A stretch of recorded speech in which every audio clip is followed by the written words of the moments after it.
प्राणादा सुंदर साथ जी, हम सभी सुंदर साथ जानते हैं कि ये जो ब्रह्मांड चल रहा है वो जागने का ब्रह्मांड है। और इस ब्रह्मांड को जागने का ब्रह्मांड क्यों कहते हैं?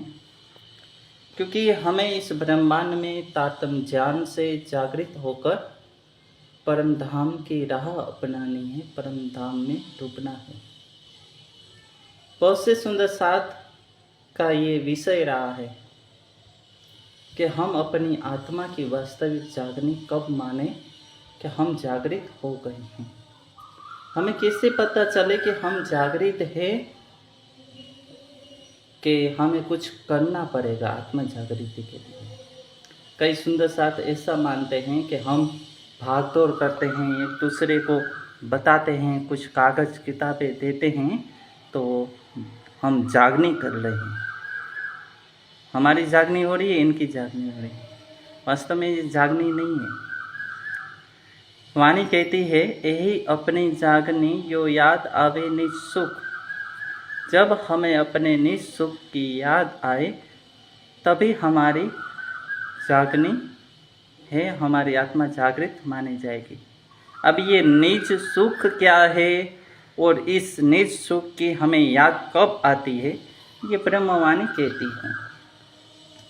पर आत्म है वो धनी से जो प्रेम आनंद की लीला करती थी, परम धाम में धनी में मग्न थी, वही लीला जब इस संसार में हमें याद आए कि किस प्रकार हमारी पर आत्म धनी में मग्न थी, धनी को रिझाती थी, धनी से बात करती थी, अनेक प्रकार की कीड़ाएँ करती थी परम धाम में, वो सारी बातें हमें धनी के साथ की हुई इस माया के खेल में याद आए तो ये हमारी आत्मा की जागनी मानी जाएगी। और कहाँ, रूह तेती जागी जानियो जेता दिल में चुभे हक अंग, जो अंग हृदय न आया रूह के तेती परामोशी संग। के रूह तेती जागी जानियो जेता दिल में चुभे हक अंग, के राज्य का जितना अंग हमारे हृदय में चुभता है, हमारे दिल में उनका जितना स्वरूप विराजमान हो गया, हमारी आत्मा उतनी जागृत मानी जाएगी। जब पूर्ण स्वरूप हक का आए बैठा माए दिल, तब सोई अंग आत्म के उठ खड़े सब मिल। जब राज्य का पूरा स्वरूप हमारे हृदय में विराजमान हो जाता है, या हमने अपने हृदय में धनी के नख से लेकर सिर तक की शोभा विराजमान की, अब धनी का वही स्वरूप हमारे दिल में आ गया, तो हमारी आत्मा के नख से लेकर सिर तक के जो अंग है वो जागृत हो गए और हम पूर्ण रूप से जागृत कहे जाएंगे। लेकिन वो स्वरूप जब आएगा हमारे दिल में, या हमने उसमें डुबा दिया अपने आप को, तो हमारी रहनी, हमारी कथनी, करनी और रहनी, ये तीनों ही बदल जाएगी। याद रहे कि हम ऐसा मानते हैं कि जो चितवनी करता है वो जागृत हो गया। वास्तव में ये नहीं है। चितवनी एक प्रयास है आप धनी में डूबने का, और धनी में डूबते हैं। मान लीजिए वही चितवनी करने वाला व्यक्ति कभी ये कहे कि ये भी अपने आप को भक्ति के मार्ग से समेटने लग गया, हमारी महिमा चारों तरफ फैल रही है, तो हमारी महिमा के अधीन हो रहा है और ये भी समेट रहा है, तो ये उनकी बुद्धि है। बुद्धि में जो ज्ञान भरा था वही ज्ञान बता रहा है कि अभी इनकी पूर्ण रूप से धनी में निष्ठा नहीं है। या फिर हम ये कह सकते हैं कि धनी का जो प्रेम आना चाहिए था, इतनी सारी चितवनी करने के पश्चात वो प्रेम अभी नहीं आया, तभी तो कहा कि ये भी अपने आप को समेटने लग गया। इसका क्या मतलब है? इसलिए याद रहे कि जब हम धनी में डूबते हैं, वाणी पढ़ते हैं, चितवनी करते हैं, तब हमारी आत्मा धीरे धीरे जागृत होती है। और जब राज्य का स्वरूप आ गया, अपने निज सुख की याद आ रही है, तभी तो हमारी आत्मा की जागनी मानी जाएगी। यदि हमें निज सुख की याद नहीं आ रही है, धनी का स्वरूप हम अपने दिल में विराजमान नहीं करते,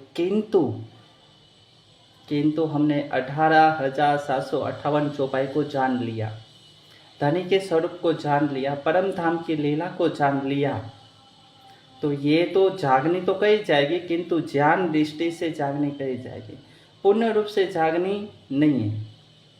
अब जागने के अलग अलग स्तर बताते हैं कि एक ज्ञान दृष्टि से जागनी है, एक जीवों की जागनी है जो अभी आगे पीछे चल रही है, एक तातन ज्ञान हमने लिया 18,700 चौपाई 58 चौपाई को समझा तो हमारी जागनी है, और तीसरी है मूल स्वरूप में जागृति, पौधे पहली जागसी पहली खेल देखा सब एक।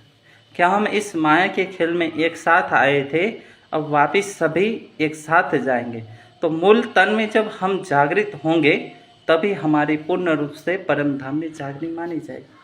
किंतु अभी हमारी आत्मा है वो इस संसार में जागृत होगी तभी तो धनी में डूबेगी, और तभी सारी आत्मा जब जागृत हो गई, धनी के स्वरूप को अपने दिल में विराजमान करके घूमर जी में इकट्ठा हुई, फिर जब परम धाम जाएंगे तो अपनी पर आत्म में मूल रूप से जागनी कही जाएगी। किंतु आत्माओं की जो जागनी है वो आगे पीछे इस संसार में अभी चल रही है, और इस संसार में उन्हीं आत्माओं को जागृत माना जाएगा जो धनी में डूब गई, जो धनी से प्रेम करती है, जिनको परम धाम की लीला की याद आती है, चोट मारता वो लीलाएं उनके हृदय को छिन्न भिन्न करती है, चोट मारती है, और धनी का स्वरूप प्राण को चोट मारता है, तभी उस आत्मा की हम सभी सुंदर साथ जानते हैं कि तो याद रहे कि आप जितना भागदौड़ करते हैं, दूसरे को बताते हैं कि हम जागने कर रहे हैं, ये कर रहे हैं, तो वास्तव में आपकी ब्रह्मांड को जागने का ब्रह्मांड क्यों कहते हैं। और जब आपकी आत्मा ही जागृत है, इस ब्रह्मांड डूबी हुई है, तो आप किसी को कष्ट क्यों देंगे, किसी को दुख परम धाम की राह अपनाएंगे। क्योंकि आत्मा तो तभी जागृत मानी जाएगी जब धनी का स्वरूप आपके दिल में विराजमान हो, या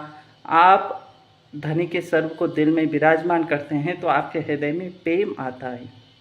प्रेम का सागर है वो अपनी लहरों के साथ आता है, तो वो लहरें है तो वो तो सबको आनंदित करने वाली होती है।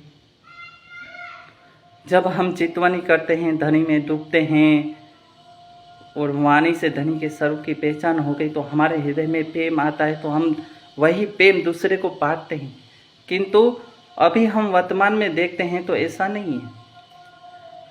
कई लोग वाणी भी पढ़ते हैं, चितवनी भी करते हैं, किंतु प्रेम का अभाव रहता है, और वही अभाव उनको उनकी बुद्धि में ऐसी बात उत्पन्न कर देता है कि बोलते हैं कि हमारी इतनी महिमा फैल गई, सब हमारे अधीन है। तो ये वास्तविक जागनी नहीं है, अभी कमी है, और जब तक इस कमी को दूर नहीं करेंगे तब तक आत्मा जागृति नहीं मानी जाएगी। भले सारी दुनिया आपको ऊंचा योगी तपस्वी ध्यानी माने, किंतु कहीं ना कहीं हमारी कमी है। इसलिए याद रहे कि यही अपनी जागनी जो याद आवे निःसुख। हमें अपने निःसुख की याद कितनी आती है तभी हमें माना जाएगा कि हम कितने जागृत हैं। और सभी सुंदर साथी ये अच्छी प्रकार से जानते हैं कि उनको परम धाम की लीलाएं और परम धाम में वो कितना डूबे हुए हैं। इसलिए सभी अपने हृदय पे हाथ रखेंगे तो उनको पता चल जाएगा, अपने हृदय में झांकेंगे, अपने विचारों में झांकेंगे तो उनको पता ही है।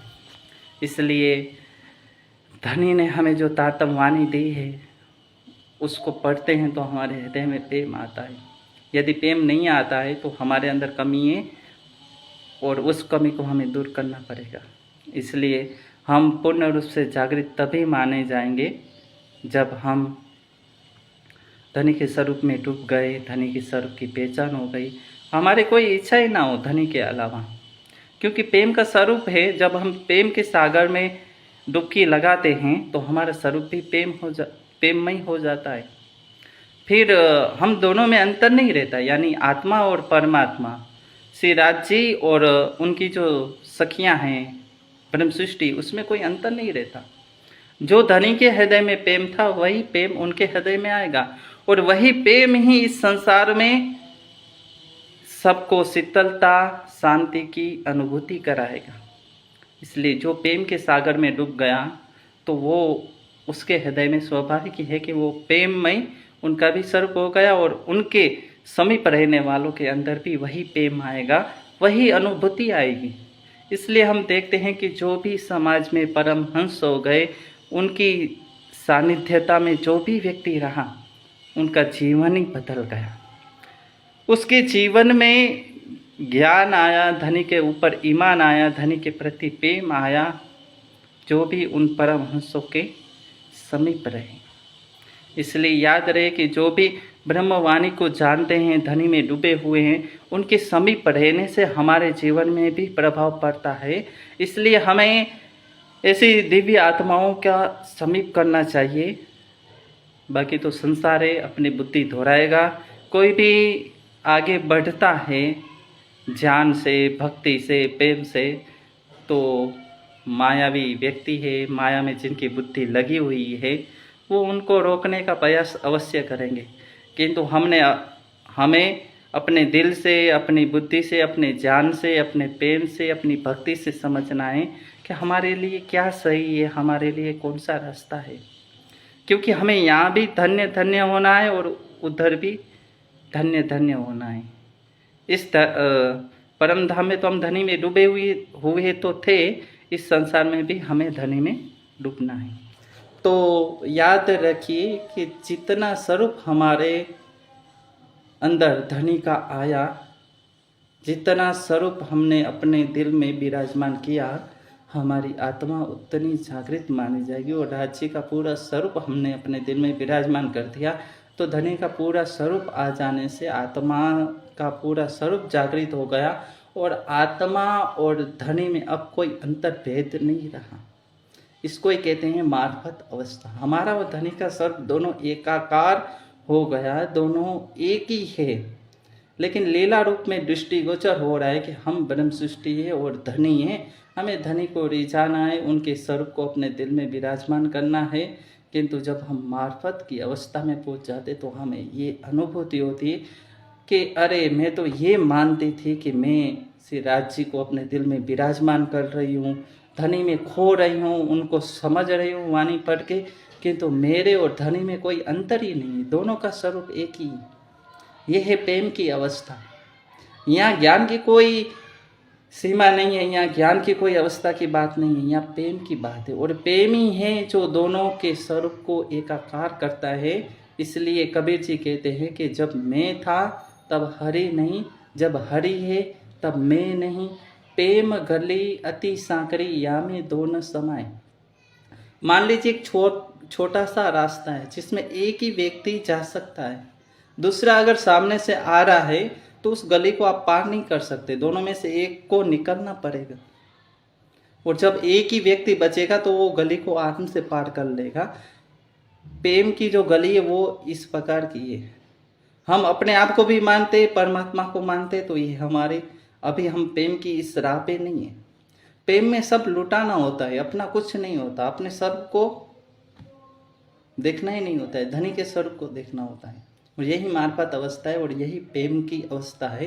तो सभी सुंदर साथी इस प्रेम अवस्था में पहुँचे, मार्फत की अवस्था में पहुँचे, अपनी आत्मा की जागृत कैसे हो उसके लिए प्रयास करें, चितवनी करें, अपने हृदय में प्रेम लाए, वाणी का मंथन करें। उसके अलावा दुनियादारी से थोड़ा दूर रहे। अगर कोई भी माया का भी काम हो तो अपना स्वरूप है धनी में लगाए, अपने मन चित्त बुद्धि को धनी में ही लगा के माया का भी कार्य कीजिए और धनी में ही खोए रहे। क्योंकि वाणी कहती है खाते पीते उठते बैठते सोवत सुपने जागृत, दम न छोड़े महासुख को जाकी असल हक निस्बत। जिसकी निस्बत धनी से होती है वो खाता है, पीता है, उठता है, बैठता है, जो भी काम करता है उसका स्वरूप है धनी में ही लगा रहता है।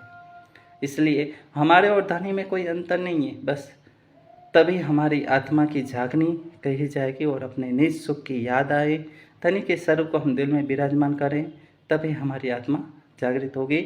वरना ज्ञान लीजिए, मंच पे चर्चा कीजिए, लोगों को बताइए, भागदौड़ कीजिए, घर घर जाके बताइए और कहते हैं कि हमारी आत्मा जागृत हो गई, तो ये आपकी आत्मा जागृत नहीं हुई। ये एक प्रयास है जो आप प्रयास कर रहे हैं कि जो ज्ञान आपने लिया वो ज्ञान आप दूसरों को दें। किंतु याद रहे वास्तविक जागनी वही है कि आप धनी में कितना डूबे। ये अपने आप को समेटना नहीं होता है, बल्कि ये आपके और धनी के बीच की बात है, आत्मा और परमात्मा के बीच की बातें हैं। कोई अगर कहता है ये अपने आप को समेट रहा है तो उसकी मायावी बुद्धि है, उसकी जो बुद्धि है माया की तरफ लगी हुई है, जिसके कारण वो व्यक्ति ऐसा कहता है।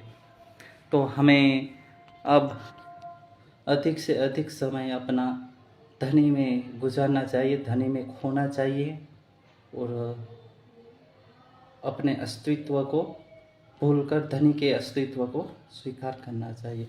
तो आज का विषय जो था वो जागने के ऊपर था। इसको ही वास्तविक जागनी माने कि आपको परम धाम की याद कितनी आती है और आपने धनी के स्वरूप को अपने दिल में कितना विराजमान किया, परम धाम के 25 पक्ष आपके दिल में कितना है। ज्ञान की बात नहीं है, प्रेम की बात है, उस अवस्था में डूबने की बात है। तो इसके ऊपर आप चिंतन कीजिएगा और सबसे प्रेम कीजिएगा। तो आज का विषय यही रखते हैं। सभी को प्रणाम जी।